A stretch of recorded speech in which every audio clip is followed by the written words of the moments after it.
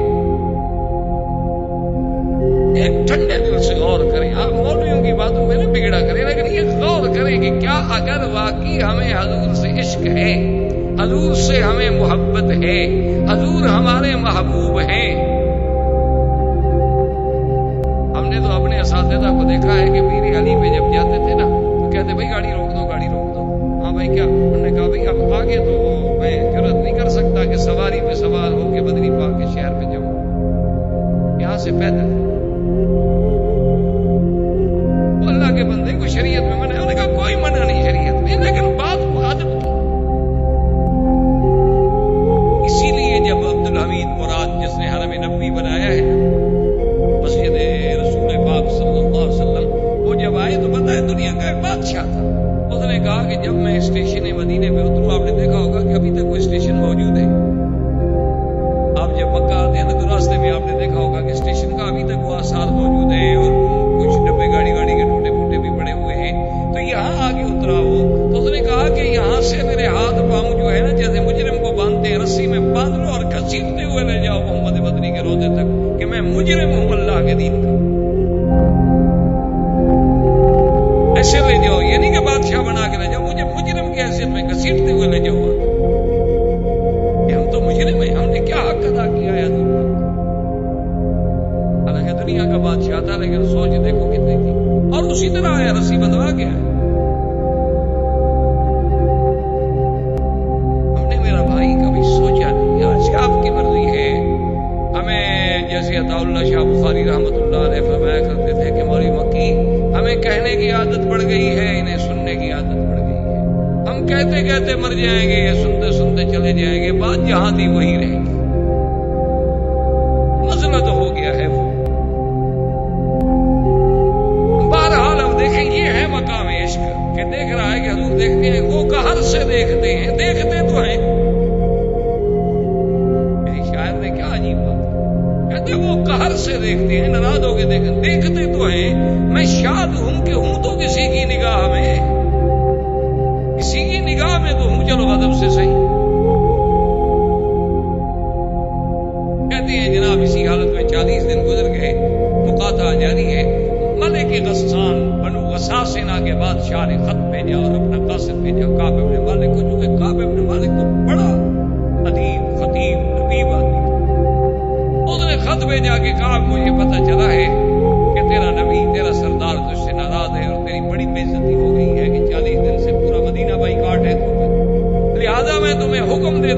اس کے مذہب کو، اس کے شہر کو، اس کے دین کو چھوڑ کر فوراً میرے پاس پہنچو، یہاں میں تمہیں اپنا سب سے بڑی وزارت کا عہدہ دینے کے لیے تیار ہوں۔ تمہارے جیسے آدمی کو اللہ کے نبی نے ضائع کر دیا ہے، تم کو ضائع کرنے والے آدمی۔ حضرت کعب فرماتے ہیں کہ میں نے کہا کہ اللہ، یہ میرا ایک اور امتحان۔ اب بات سنیں کعب کی، ذرا دل پہ پتھر رکھ کے اس کا وزن کرے۔ حضرت کعب کہتے ہیں کہ مجھے یہ نہیں کہ بادشاہ نے مجھے لالچ دی ہے، وزارت دی ہے، میرے پاؤنڈر آ جائیں گے، کہتے نہیں، میں اس بات پہ رونے لگ گیا کہ یا اللہ، میرا ایمان اتنا کمزور ہو گیا ہے کہ کافروں کو مجھ سے امید ہو گئی۔ اگر میرا ایمان کبھی ہوتا تو کافر مجھے پیغام ہی کیوں بھیجتا، ضرورت ہی کیوں کرتا پیغام بھیجنے کی؟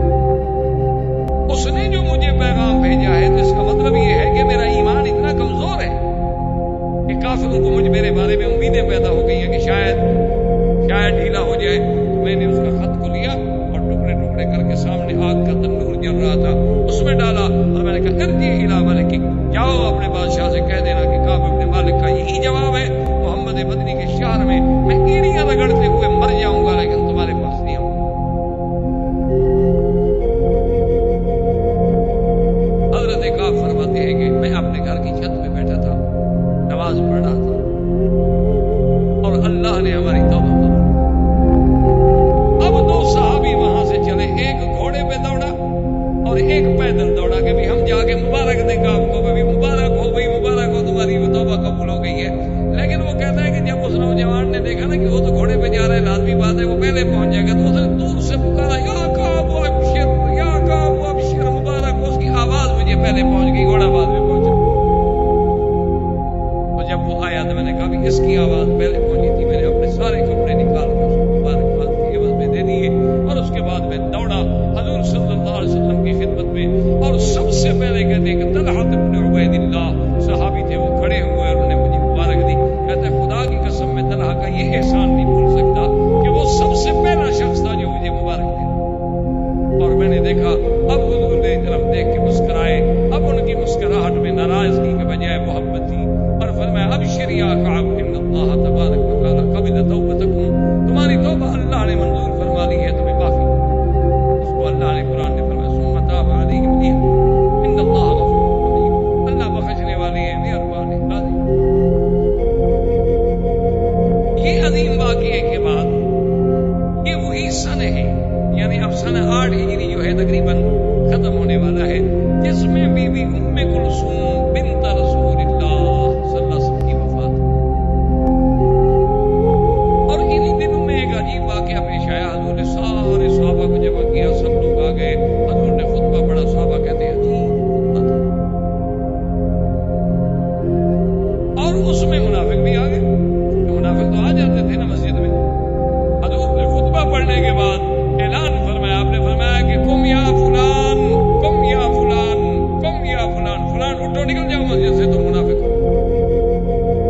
فسماہ ستا وثلاثین شخصا من المنافقین، حضور نے 36 منافقوں کے نام بتلا کے ان کو مسجد سے نکال دیا۔ اس سے بڑی موت ان کے لیے کیا تھی کہ اللہ کے نبی کی زبان سے فضیحت ہو گئی کہ تم منافق ہو، منافق ہو، نکل جاؤ۔ اور ان کا راز جو تھا وہ بھی ختم، پھاڑا پھوٹ گیا، ذلت ہو گئی۔ اسی ذلت کو دیکھ کے عبداللہ ابن ابی ابن سلول جو منافقوں کا سردار تھا نا جی، اس کو ایسی بیماری گری کہ وہ بستر پہ گر گیا، اور اسی غم میں وہ گھل گھل کے مر گیا۔ لیکن عبداللہ ابن ابی ابن سلول نے، حالانکہ وہ رئیس المنافقین ہے، سب منافقوں کا سردار جو تھا یہ عبداللہ ابن ابی سلول،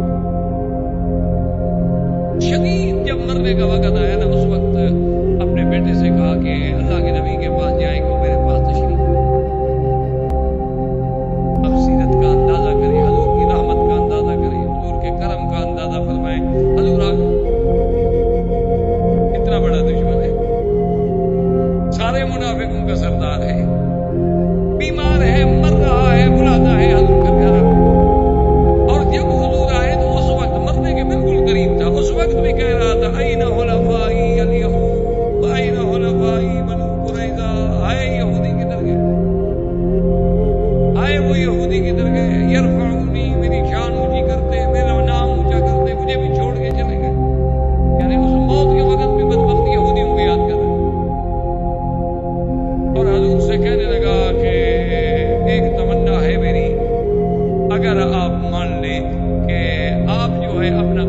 مبارک مجھے دے، اسی میں مجھے کفن دیا جائے اور جنازہ بھی آپ میرا۔ حضور نے فرمایا تم وہ تو منافق آخر وقت تک یہود کر رہے ہو، لیکن بہرحال سوال کیا ہے تو میں دے دوں۔ اور حضور پاک تشریف لے آئے اور اس کے بیٹے سے کہا، عبداللہ ابن ابی ابن سلول، یہ بیٹا جو ہے پکا مومن عاشق رسول اللہ۔ اور فرمایا کہ جب تمہارے باپ مر جائے تو میرا قمیص لے جانا، اسی میں اس کو دفن دے، اسی میں کفن دے۔ وہ آیا، حضور نے قمیص دے دیا۔ اصل وجہ یہ تھا جس کو بہت سارے علماء نے ذکر نہیں کیا، لیکن بعض محققین جو ہیں انہوں نے ذکر کیا کہ قمیص دینے کی دراصل وجہ اور جنگ بدر میں جب حضرت عباس حضور کے چچا قید ہوئے تھے تو جنگ میں کپڑے پھٹ گئے، تو حضور پاک نے کہا بھی کسی کے پاس کوئی کپڑا ہو، کوئی قمیص ہو تو میرے چاچا کو دے، تو چلو کپڑا تو پہن لینا، قیدی تو ہے، بہرحال چچا تو ہے نہیں، چاہے قیدی ہے کافر ہے۔ وہ کسی کا قمیص حضرت عباس کو آ نہیں رہا تھا۔ عبداللہ ابن ابی ابن یہ جو تھا ابی ابن سلول رئیس المنافقین، اس نے اپنا کرتا دیا تو ان کو پورا آ گیا۔ تو حضور پر احسان تھا کہ اس نے اپنا قمیص میرے چچا کو دیا تھا۔ حضور چاہتے تھے کہ میں زندگی میں بدلہ ادا کر دوں تاکہ قیامت میں کسی امید ملے، اور اللہ کے نبی کسی کا احسان نہیں۔ اور یہ بھی سیرت کا پہلو ہے کہ اگر آپ کو کسی نے ہدیہ دیا ہے تو آپ جواب دیں، کہا دو، تاکہ کوئی ہدیہ دے، کوئی چھوٹا دے، کوئی تھوڑا دے، کوئی بہت دے، بات یہ نہیں ہوتی، ہدیہ تو ہدیہ ہوتا ہے، یہ ضروری نہیں ہوتا کہ وہ قیمتی بھی ہو، تاکہ اس سے تعلق جو ہے بڑھتا ہے۔ کوئی احسان کرے تو حل جزاء الاحسان الا الاحسان، اس کا بدلہ پھر احسان کے ساتھ نمٹاؤ۔ خیر جب جنازے کا وقت آ گیا، مر گیا وہ، جب مر گیا اس کے بیٹے نے اطلاع دی تو نے فرمایا ٹھیک ہے جنازہ لے آؤ۔ لوگ کھڑے ہو گئے، صفیں بن گئی، جنازہ تیار ہو گیا، اور حضور جنازے کے لیے جان لگے تو حضرت عمر انہوں نے کہا یا رسول اللہ لا تصلی علیہ، حضور اس کا جنازہ نہ پڑھے، آپ کو نہیں پتا یہ ظالم منافق دشمن اس نے احد میں کیا کیا، بدر میں کیا کیا، بی بی عائشہ پہ تہمت لگانے والا بدبخت، یہودیوں سے گٹھ جوڑ کرنے والا بدبخت، اور یہ وہی بدبخت نہیں جس نے کہا تھا لئن رجعنا الى المدینہ لیخرجن الاعز منها الاذل، حضور اس دشمن کا جنازہ پڑھا دے۔ حضور نے فرمایا عمر ہٹ جاؤ، جنازہ پڑھاؤ۔ انہوں نے کہا حضور نہیں، اس کا جنازہ نہ، یہ منافق ہے اور منافقوں کا سردار ہے۔ حضور نے فرمایا اللہ نے مجھے اختیار دیا ہے، استغفر لهم او لا تستغفر، ان کے لیے بخشش مانگو یا نہ مانگو، تو اس لیے میں مانگتا ہوں۔ حضرت عمر نے کہا کہ حضرت عمر کہتے ہیں پتہ نہیں اس دن میرے اندر کہاں سے ایسی جرات آ گئی کہ میں ساری زندگی پریشان رہا، میں نے حضور کو کپڑے سے پکڑ لیا اور مسلح سے کھینچنا شروع کر دیا، حضور اس ظالم کا جنازہ نہ پڑھا، اور حضور حیران کھڑے کہ عمر مجھے کھینچ رہا۔ حضرت عمر نے کہا حضور اللہ نے آگے فرما دیا ہے کہ استغفر لهم أو لا تستغفر لهم إن تستغفر لهم 70 مرة فلن يغفر الله لهم ذلك بأنهم كفروا بالله ورسوله والله لا يهدي القوم الفاسقين۔ کہ اگر اللہ کے نبی ان کے لیے آپ 70 دفعہ بھی بخشش مانگے ان کو اللہ ہرگز نہیں بخشیں گے۔ اللہ کسی دین سے نکلنے والے کو ہدایت نہیں دیتے۔ نے کہا حضور اللہ نے کہہ دیا ہے کہ 70 دفعہ بھی مانگو تو میں بخشش نہیں کروں گا۔ حضور نے فرمایا عمر اللہ نے کہا ہے نا کہ 70 دفعہ مانگو نہیں کروں گا، میں 70 سے زیادہ کروں گا۔ رحمت ہے، سراپا رحمت۔ انہوں نے کہا تو فرمایا اللہ نے کہ 70 دفعہ مانگو یا نہ مانگو، تو ہم 70 سے زیادہ مانگ لیں گے، شاید اللہ راضی ہو جائے۔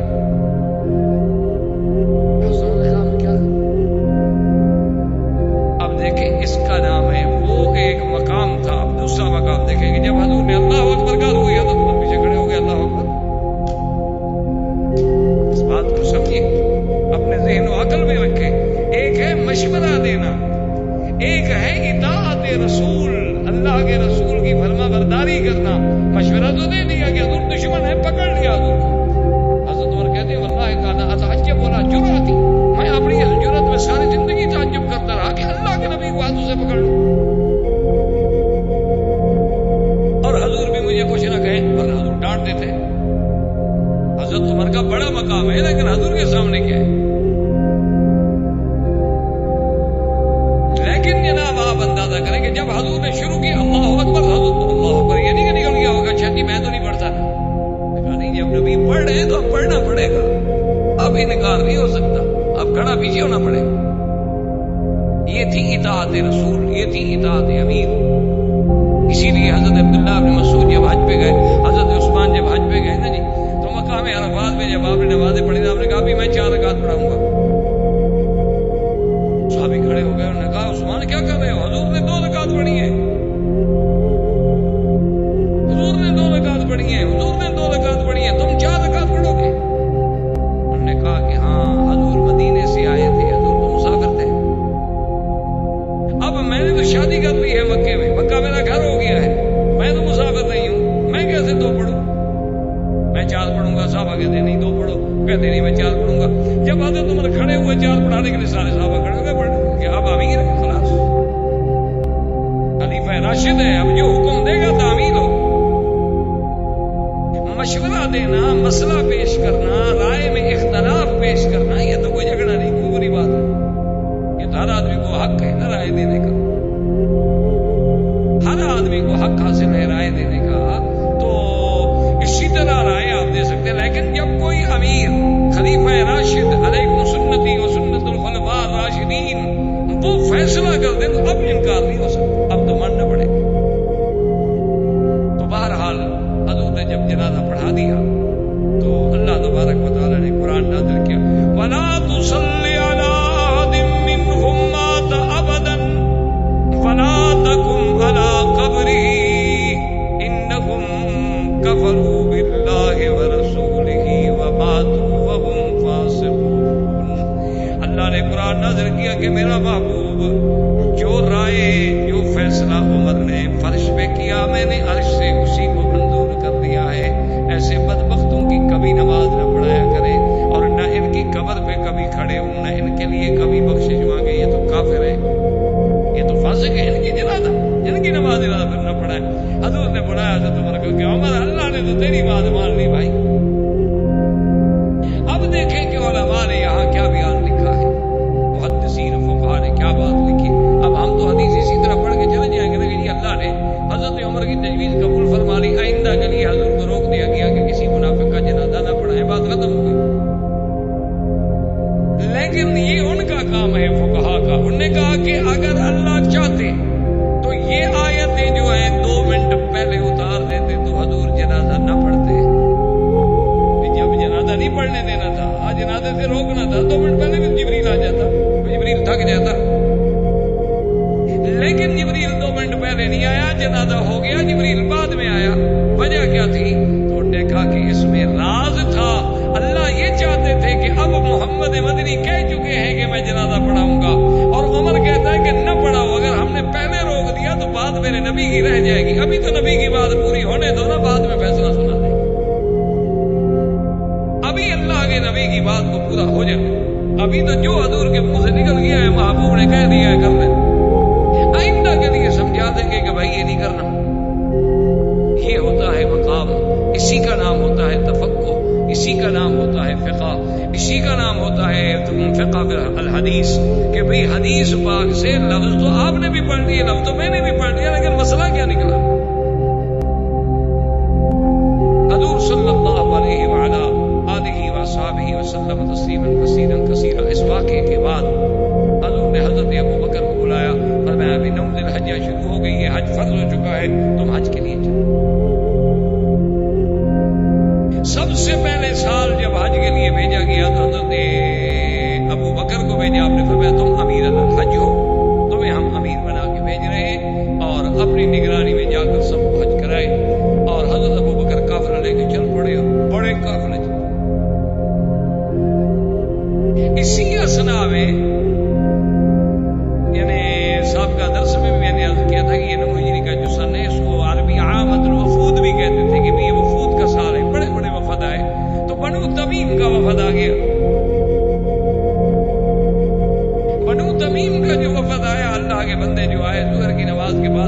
تھا. پوچھتے پوچھتے کہ حضور پاک کا گھر کہاں ہے, تو حضور صلی اللہ علیہ وسلم کے گھر کے باہر آ گیا. اخرج الینا یا محمد, اخرج الینا یا محمد, اخرج الینا یا محمد, محمد پاک باہر نکلو, باہر نکلو. حضور حیران, یہ کون لوگ ہیں بھائی؟ یہ کوئی طریقہ ہے کسی کو بلانے کا؟ حضور باہر تشریف لے, دیکھا تو بڑا وفد کھڑا ہے. کون ہو بھائی؟ یہ بنو تمیم ہے. کیوں آئے ہو؟ نحن نتفاخر ونتمادح, ہم اس لیے آئے ہیں کہ ہم آپ سے مقابلہ کریں گے, اپنے فخر و مباحات بیان کریں گے. لیکن رحمت دو جہاں ہے, برداشت کر دی. اسی کو اللہ نے قرآن میں بھی بیان کیا. ان الذین ینادونک من وراء الحجرات اکثرهم لا یعقلون. میرا مدنی محبوب, جو لوگ تیرے گھر کے باہر کھڑے ہو کے آوازیں لگاتے ہیں, ان کو عقل نہیں. وَلَوْ أَنَّهُمْ صَبَرُوا حَتَّى تَخْرُجَ إِلَيْهِمْ لَكَانَ خَيْرًا لَهُمْ. اگر یہ صبر کرتے, اگر یہ صبر کر کے کھڑے رہتے, انتظار کرتے, جب آپ ان کی طرف آتے تو پھر بات کرتے, پھر اپنی بات کہتے. یہ ادب کا طریقہ تھا. یہ طریقہ نہیں کہ اللہ کے پیغمبر کے گھر کے باہر کھڑے ہو کے جا کے کہو کہ اخرج اخرج. اسی لیے علماء نے مسئلہ لکھا ہے کہ بھئی حضور کی زندگی ہے, حضور موجود ہے, اس وقت بھی گھر سے باہر پکارنا منع ہے. جب تک حضور خود نہ آئے پکارو نہیں, حضور صلی اللہ علیہ وسلم کو بلاؤ نہیں. وہ کہتے ہیں کہ عجیب بات ہے, حضور کی زندگی میں گھر کے باہر کھڑے ہو کے پکارنا منع ہے, اور تم اپنے ملک میں میلاد بنا کے بلا لو, تو یہ جائز ہے؟ کوئی عجیب بات ہے کہ جہاں مرضی آئی دیکھ پکائی حضور آ گئے. اور ایک وقت میں اگر 10 لاکھ جگہ پر میلاد ہو رہا ہو تو اس کا مطلب ہے ہر جگہ حضور پہنچ گئے.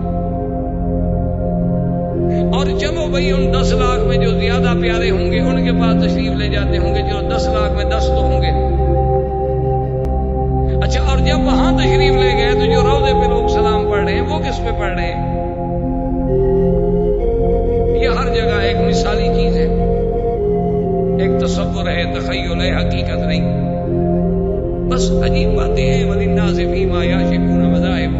ہر آدمی نے جو ایک دین اختیار کر لیا ہے نا, اسی پہ ڈٹا ہوا ہے. سوچنے پر بھی تیار نہیں کہ میں حق پر بھی ہوں کہ نہیں. میں ٹھنڈے دل سے غور تو کروں, چلو بھی ٹھیک ہے تو ٹھیک ہے, سچ ہے تو سچ ہے, کوئی غصے کی بات تو ہے نہیں نا. اللہ نے علم جو دیا ہے, تعلیم دی ہے, سوچ تو لوں نا میں. اللہ پاک تو حکم دیتا ہے کہ میرے مدنی پاک کو گھر کے کمرے کے باہر سے کھڑے ہو کر بھی خبردار آواز مت دو, اور اتنی زور سے بات مت کرنا کہ تمہاری آواز میرے محبوب کی آواز سے اونچی ہو جائے. اگر تمہاری آواز بھی ذرا بے ادبی سے اونچی ہو گئی تو میں تمہارے سارے عمل برباد کروں. حضور بارہ ہاں جی نے کہا کہ ہم مقابلہ کرتے تھے, اس کو کہتے تھے تفاخر و تبادل, کہ جی ہم اپنا بیان کرتے ہیں, تم اپنا بیان کرو. انہوں نے کہا حضور ہمارا خطیب پہلے تقریر کرے گا, تقریر کرو. اس نے جناب کیوں تقریر شروع کی کہ بنو تمیم ایسے اور بنو تمیم ایسے اور بنو تمیم ایسے اور بنو تمیم ایسے. حضور نے اس کے بعد جب وہ خاموش آن فرمایا ثابت ابن قیس جواب دو. ثابت ابن قیس کھڑے ہو, نے کہا کیا تم فخر کرتے ہو گھوڑوں پر, لڑائی پر, قوم پر؟ نحن نفتخر برسول. ہم تو یہ فخر کرتے ہیں کہ اللہ کا نبی ہمارے ساتھ. نحن نفتخر بالصلاة, نحن نفتخر بالمدینہ, نحن نفتخر بالاسلام, نحن نفتخر بالدین. ہم تو دین کے ساتھ فخر کرتے ہیں. قوم کیا ہے, نسب کیا ہے, وطن کیا ہے؟ جب تقریر ختم کی تو کہنے لگے خطیبکم خیر من خطیبنا. بھائی تمہارا خطیب جو ہے نا مسلمانوں کا ہمارے خطیب سے اچھا ہے. اچھا اب ہم شعروں میں مقابلہ کریں. اپنے شاعر کو کھڑا کر دیا, اس نے شعر پڑھے. حضور نے کہا حسان تم جواب دو. حضرت حسان نے حضور کی مدح میں قصیدہ پڑھا. اب جب ختم ہوا تو کہنے لگے شاعرکم خیر من شاعرنا. بھائی ہم مانتے ہیں آپ کا شاعر بھی ہم سے اچھا ہے. چلو حضور ہم نے مان لیا, اب اسلام لاتے ہیں. یا سب کے سب مسلمان ہو گئے. بنو تمیم کا وفد جو تھا مسلمان ہو. اسی طریقے سے بنو عامر ایک قبیلہ تھا, وہ وفد ہے, بہت بڑا قبیلہ تھا. ان کے سردار تھے عامر ابن ابی الطفیل, اور اس کے ساتھ تھا اربد ابن قیس. یہ دونوں بڑے لوگ تھے اور بڑے جنگجو, بڑے بہادر. قبیلے کو ساتھ لے کے آئے. اصل وجہ یہ تھی کہ ہر طرف تو اسلام پھیل گیا. اب ہر قبیلہ اپنی اپنی جگہ ڈر رہا تھا کہ بھئی اب اکیلے تو ہم جنگ نہیں کر سکتے, تو کیوں نہ ہم مسلمان ہو جائیں. تو یہ جب آیا تو راستے میں دونوں مشورہ کرنے لگے.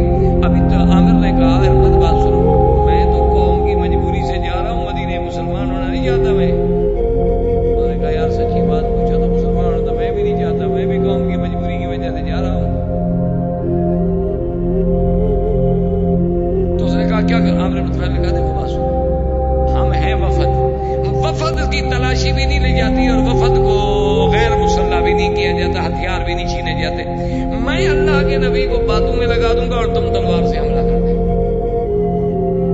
انہوں نے کہا ہاں یہ بات. انہوں نے کہا ٹھیک. یہ جناب تیاری کر کے وفد آ گیا, حضور کے پاس بیٹھ گئے. تو عامر ابن ابی طفیل نے کہا خالنی یا رسول اللہ, محمد مصطفیٰ علیہ مجھے ٹائم دے. آپ نے فرمایا لا, نہیں دیتا میں. اس نے دوبارہ کہا, اس نے 6 بار کہا, اس نے 4 بار کہا, اس نے 5 بار کہا. اب عامر حضور متوجہ ہیں, حضور فرمایا علیحدہ میں ٹائم نہیں, کیوں بات کرنی ہے کرو. اب جب حضور ادھر دیکھ رہے ہیں تو وہ اربد کو دیکھ رہا ہے کہ اربد کو کیا ہو گیا, اشارے کر رہا ہے تم کیوں چپ ہو گئی, میں تو باتوں میں مشغول کر چکا ہوں نا حضور کو. اربد چپ, ہاتھ ہی نہیں ہلتا. خیر بہرحال جب واپس چلے, اسلام نہ لیا, واپس چلے گئے تو راستے میں اس نے عامر ابن ابی طفیل نے پوچھا, اس نے کہا اربد تمہاری ہماری بات تو طے تھی کہ بھئی میں حضور کو باتوں میں مشغول کروں گا اور تم تلوار سے حملہ کر دو گے. اس نے کہا بدبخت, میں نے جب بھی تلوار پہ ہاتھ رکھا نا تم حضور کے سامنے آ جاتے تھے, تم ان سے پہلے تم آ جاتے تھے, میں کیا تمہیں مار دیتا. معلوم یہ ہوتا تھا کہ تم آگے آگے اور حضور ادھر ہو گئے, تو سامنے میرے آتے تھے, تم کو تلوار کیسے مار دو, تم تو میرے دوست ہو. اس نے کہا واللہ, اس نے کہا واللہ نے تمہیں کیا کیوں چپ بیٹھ رہے تھے, تم نہیں جانتے میں کتنا بڑا بہادر آدمی ہوں. میں نے کہا یار یہ تو کمال ہو گیا, میں تو دور بیٹھا تھا. اور یہ عامر ابن ابی طفیل جو ہے سلولیہ قبیلہ تھا, وہی ابن سلول جہاں کا تھا نا رئیس المنافقین, وہاں ایک سلولی عورت کے گھر میں آیا, رات کو ٹھہرا. رات میں ہی اللہ نے اس پر طاعون کا ایک پھوڑا جو ہے مسلط کیا, عربی میں اس کو کہتے تھے خدا. پھوڑا مسلط کیا اور صبح تک جناب وہ بالکل اس حال میں پہنچ گیا کہ مرنے لگ گیا. لیکن گھر والوں کو بلایا, کہتے میرا گھوڑا لے آؤ جلدی, مجھے گھوڑے پہ بٹھا دو. اموت فی بیت سلولیت, اموت فی بیت سلولیت کے موت الحیوان من القدۃ, بھی ایک جانور جیسے اس کتے سے مر جاتا ہے, اسی طرح میں کتے کی موت مروں. یہاں مجھے گھوڑے پر تو بٹھاؤ, میں جنگ کروں گا, لڑوں گا, مروں گا. وہ گھوڑے پہ بیٹھتے بیٹھتے گرا, مر گیا. وہ تو باقی اربد ابن قیس بچ گیا. ابھی وہ اپنی قوم کو تیار کر رہا تھا سفر کے لیے کہ آسمان کی بجلی گری اور اس کے بعد صرف وہی اربد ابن قیس کو مٹی میں ملا دیا, باقی کسی کو کچھ نہیں ہوا.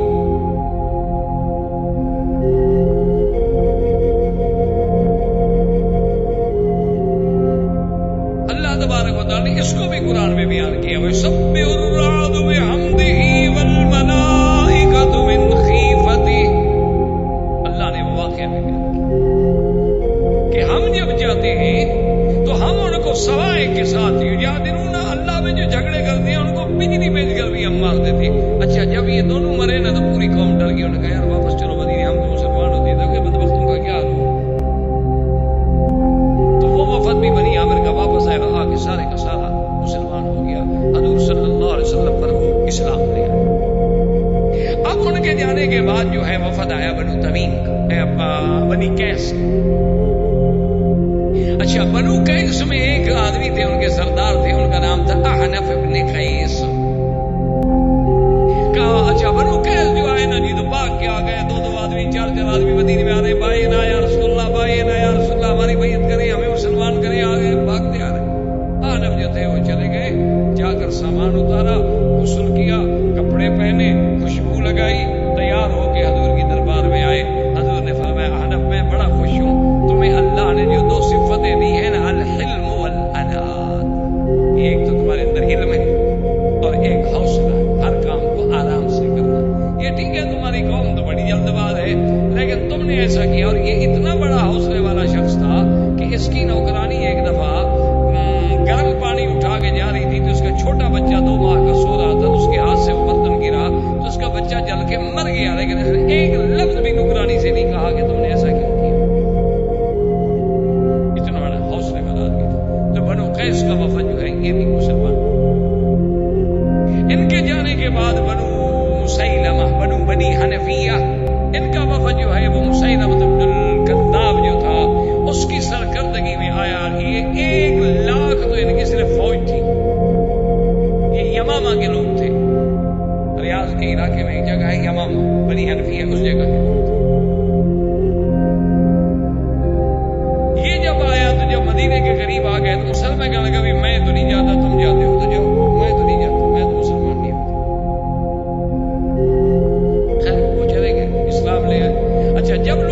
آتے وفد آتے تھے اسلام لاتے تو حضور ان کو کچھ نہ کچھ ہدیہ بھی دے دیتے تھے تاکہ بھی ان کا دل جو ہے متوجہ ہو تعلیف قلب ہو.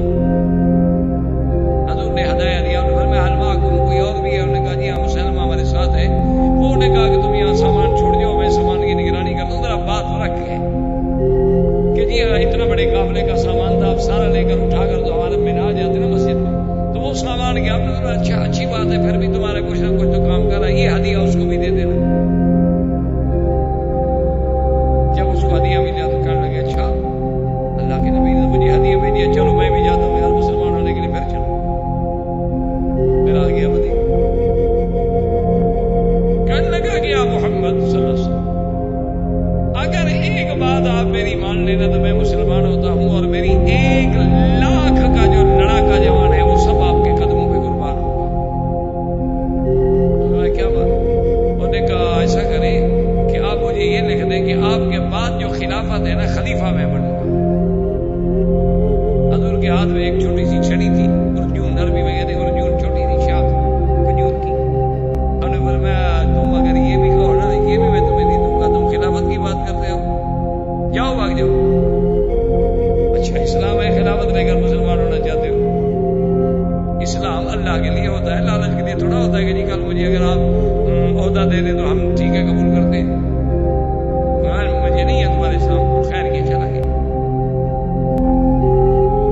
حضور صلی اللہ علیہ وسلم نے فرمایا کہ میں نے خواب دیکھا ہے کہ گویا ساری دنیا کا سونا چاندی ایک جگہ اکٹھا کر دیا گیا اور ان میں سے مجھے 2 کنگن جو ہے پہنائے گئے ہاتھ میں سونے کے اور میں دیکھ کے حیران ہو رہا ہوں کہ اللہ کا نبی اور سونے کے کنگن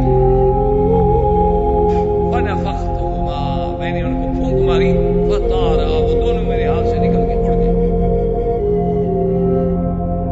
صحابہ نے کہا فما اولتها یا رسول اللہ اس خواب کی تعبیر کیا؟ آپ نے فرمایا کاذبان کذابان 2 جھوٹے ظاہر ہوں گے میرے زمانے میں جو نبوت کا دعویٰ کریں گے لیکن اللہ ان کے زور کو نہیں چلنے دیں گے اسلام غالب ہو جائے گا. تو ان 2 جھوٹوں میں سے ایک یہ تھا مسیلمہ بن الکذاب اور دوسرا تھا اسود انسی یمن میں. ان دونوں نے حضور کی زندگی میں نبوت کا دعویٰ کر دیا. ایک آدمی تھا نحار حضور صلی اللہ علیہ وسلم کے پاس رہتا تھا مسلمان تھا قرآن لکھتا تھا بڑا نوجوان بڑا ذکی بڑا حافظ قرآن بڑا حافظ زاہد. یہ جب گیا واپس تو اس کو مسلمہ ہی تھا اسی علاقے کا بنی حنفیہ کا جہاں کا مسلمہ تھا. تو مسلمہ نے اس کو بلایا اس نے کہا کہ نحار بات سنو تم بڑے پڑھے لکھے آدمی ہو تمہیں حضور صلی اللہ علیہ وسلم کے طریقوں کا بھی پتا ہے تمہیں قرآن کا بھی پتا ہے اگر تم مجھے نبی مان لو نا تو میں تمہیں اپنا بادشاہ بھی بناتا ہوں اور اپنے ملک میں حصے دار بھی بناتا ہوں سرداری میں بھی حصہ دے. وہ بھی اس دھوکے میں آ کے مرتد ہو گیا اور اس کے بعد اس نے آ کے اعلان کیا کہ اللہ کے نبی مدینے میں کہہ رہے تھے نہ مسلمہ رسول اللہ کہ مسلمہ بھی اللہ کا نبی. اب وہ لوگ جو مسلمان ہو چکے تھے وہ بھی دوڑے اور پھر مسلمہ کی بیعت ہو گئے مرتد ہو گئے سارے کے سارے. انہوں نے کہا جب مسلمہ بھی نبی ہے تو ہماری قوم کا بھی ہے تو ہم پھر اس نبی کو کیوں مانے ہم اپنے نبی کو کیوں نہ مانے. یہ وہی مسیلمہ الکذاب ہے جس کے بارے میں حضور نے خواب دیکھا. اچھا اس کا ایک عجیب لطیفہ بھی ہے. ایک دن بیٹھا ہوا تھا اپنے سارے ساتھیوں نے جو اس کے خاص یعنی بے تکلف لوگ تھے نا جیسے آج کل ایک جدید اصطلاح ہے کہ یہ کچن کیبنٹ ہے کچن کابینہ ہوتی ہے نا خاص لوگ ہوتے ہیں. تو بہرحال اللہ معاف فرمائے وہ جو اس کے خاص لوگ تھے وہ جو بیٹھے تھے انہوں نے کہا دیکھو بھائی تم نبی بن گئے ہم نے تو تمہیں مان لیا نبی لیکن نہ تو تم پر کوئی وحی اتری نہ تم پر کوئی کتاب آئی نہ تم پر کوئی قرآن آیا. اللہ کے نبی میں تو وحی آتی ہے قرآن پڑھتے ہیں قرآن سناتے ہیں. انہوں نے کہا ہاں یہ تم ٹھیک کہتے ہو وحی تو مجھ پہ بھی اترتی ہے میں ٹھیک ہے سناؤں گا میں بھی سناؤں. تو دوسرے دن جناب اس نے قرآن سنایا اپنی برادری کے جو خاص لوگ تھے ان کو بلایا اور کہا کہ رات وحی مجھ پہ بھی اتری. قرآن میں ہے نا الم تر کیف فعل ربک باصحاب الفیل. تو اس نے کہا مجھ پہ بھی قرآن اترا ہے کہ الفیل وما الفیل وما ادراک ما الفیل ذنبه کثیر وخرطبه طویل.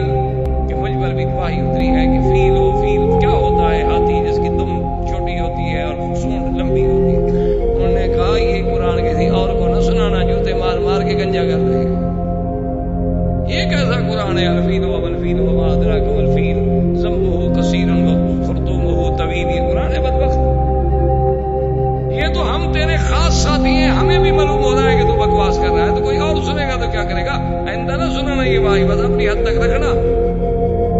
ایسے لوگوں کا وحی بھی تو ایسا ہوتا ہے نا. مرزا قادیانی سے بھی پوچھا گیا کہ جناب آپ جو نبی ہیں تو آپ کا وحی, انہوں نے کہا بالکل میرے اوپر بھی فرشتہ اترتا ہے. انہوں نے کہا جی اس کا نام سے کہا ٹیچی, کیونکہ نبی انگریزی تھا نا, تو فرشتہ کون سا اترنا تھا؟ نوری فرشتہ بھی تو انگریزی اترنا تھا.